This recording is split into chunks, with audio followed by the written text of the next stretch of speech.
Bonjour à tous, c'est Olivier Favre, aka Olive sur le Blender Launch, et dans cette vidéo je vais vous présenter mon nouvel add-on Hack4B pour Atelier for Blender. Alors pour commencer, on va aller sur le forum du Blender Launch, on va aller dans les scripts Python OSL, add-on, Hack4B Atelier for Blender. Là vous trouverez le lien pour télécharger l'add-on. Vous l'enregistrez sur votre disque dur.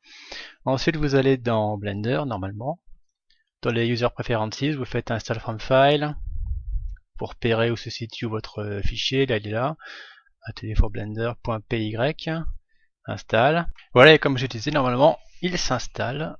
Vous avez juste à le cocher. À faire un save si vous voulez. Voilà.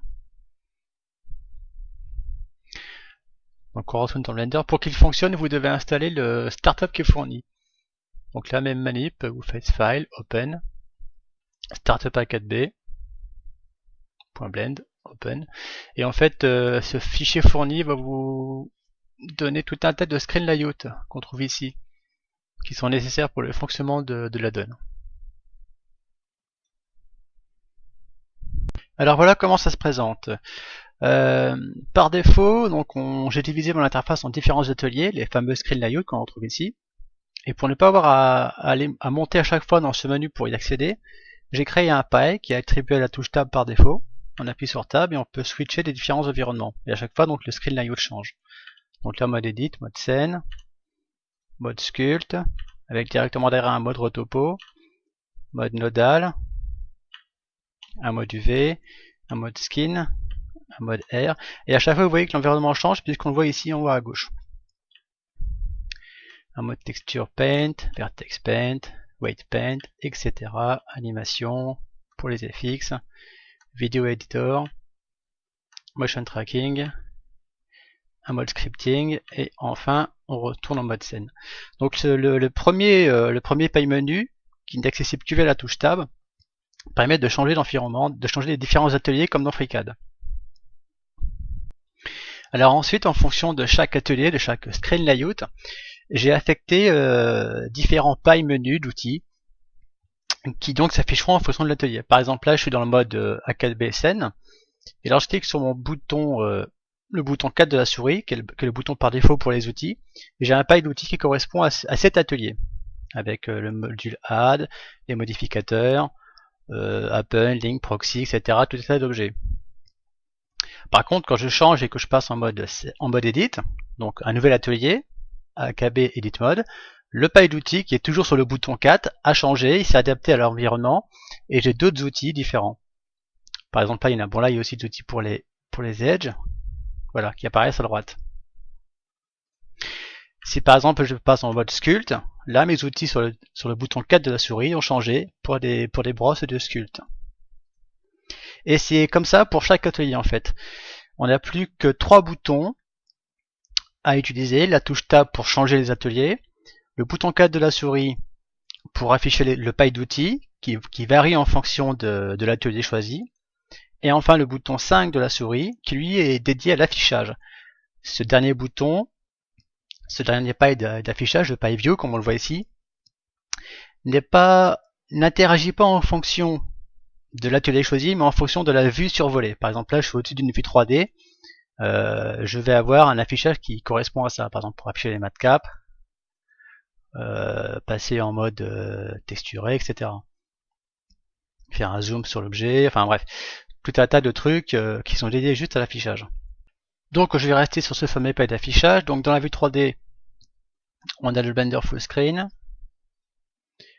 on a le Render Border avec son clear associé, on a le Toggle Isolate qui va en fait faire disparaître tous les autres objets et laisser celui-là en premier plan. On a les outils dédiés à la caméra, outils qui d'ailleurs disparaissent quand on passe en mode Edit. Le mode Walk Navigation, le mode FPS comme je l'appelle. On a un outil pour sauvegarder sa scène, un autre bouton pour faire un update, ça c'est un outil de l'Apinage, et le Zoom Selected, avec la gestion des affichages et des matcaps. Si par contre je passe en mode Edit, Là, comme vous pouvez le voir, j'ai d'autres outils. Alors les outils de caméra ont disparu, ils ont fait la place aux outils pour afficher les normales, les sim, le sharpness, etc. Si je repasse par exemple sur la vue, sur une autre ère de Blender, c'est-à-dire la vue qui est le Properties Panel, là par contre mon bouton d'affichage change, il est beaucoup plus limité, on peut faire un Show Active Object, on peut changer le panel en Properties ou en Outliner.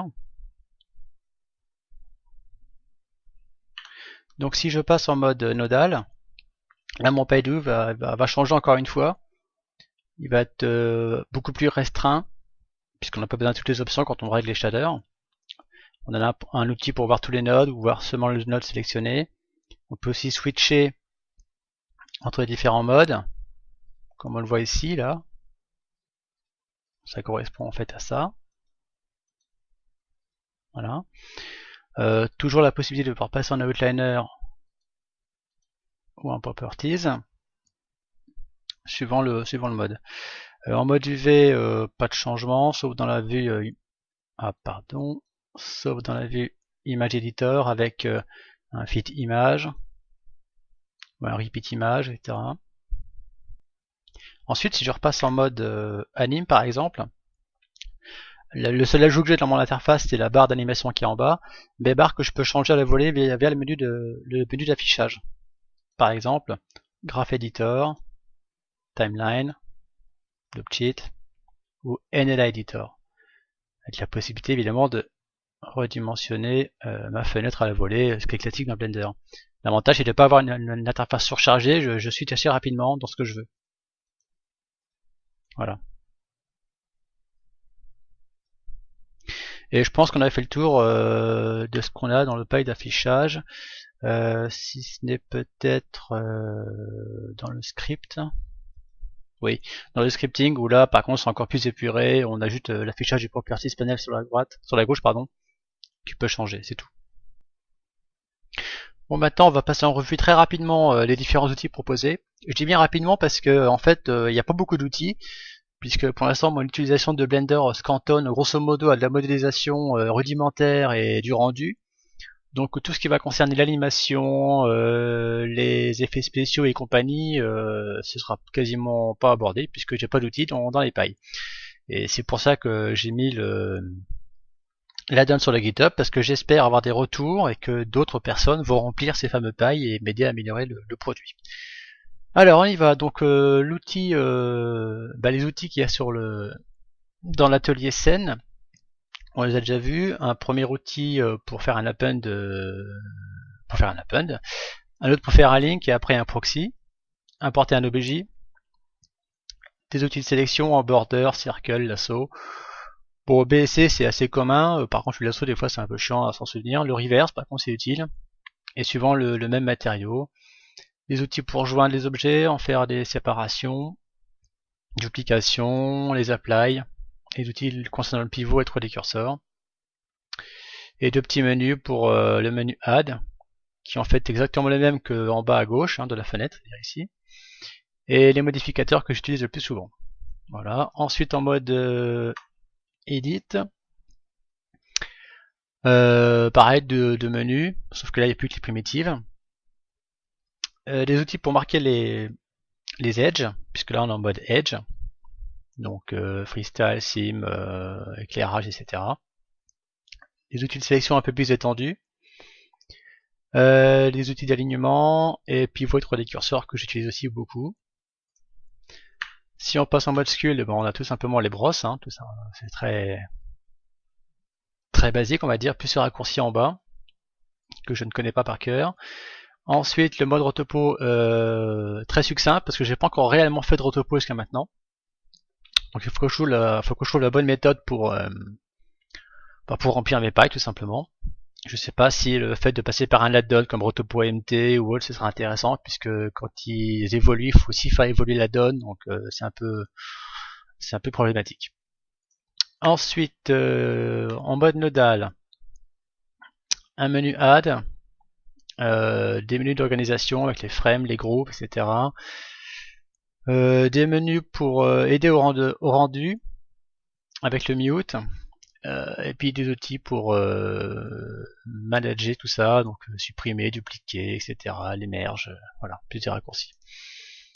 En mode UV, il n'y a rien dans la vue 3D pour l'instant. Par contre, dans la vue Image Editor, on a un outil pour aligner les différents vertex en X ou Y. Les outils de sculpt qu'on active via le toggle, pin, unpin, le stretch et puis le average island scale. Ensuite, le mode skin et air, bon je le mets mais en fait il n'y a pas d'outil parce que je n'ai pas encore abordé cette thématique dans Blender. Texture, vertex et white painting, même combat, pas d'outil pour l'instant. Animé fixe, pareil. Pareil, si ce n'est que en fait je fais de l'animation très basique, donc j'ai pas besoin d'outils pour l'instant très sophistiqués, donc les pailles ne me servent pas. Il n'y a que le pie view en fait dans la vue d'affichage là en bas à droite qui me sert à changer de fenêtre, mais c'est tout. Vidéo editor et motion tracking, même combat, j'ai pas d'outils préinstallés pour l'instant. En scripting, j'ai quand même des outils, parce que évidemment j'ai script. En fait, je passe plus de temps à scripter qu'à réellement modéliser dans Blender. Donc des outils assez classiques, rien de révolutionnaire. Et on retourne en mode scène et on a fait le tour en fait. Les pailles ont pas l'air très remplis comme ça. Et pour l'instant, elles me suffisent. Donc j'attends vos retours, que ce soit sur le Blender Launch ou même directement par mail ou si vous avez la possibilité de coder et m'aider à finir ce qui manque, eh ben n'hésitez pas. J'ai mis ça sur GitHub pour ça justement. Voilà, et ben merci à tous. Au revoir.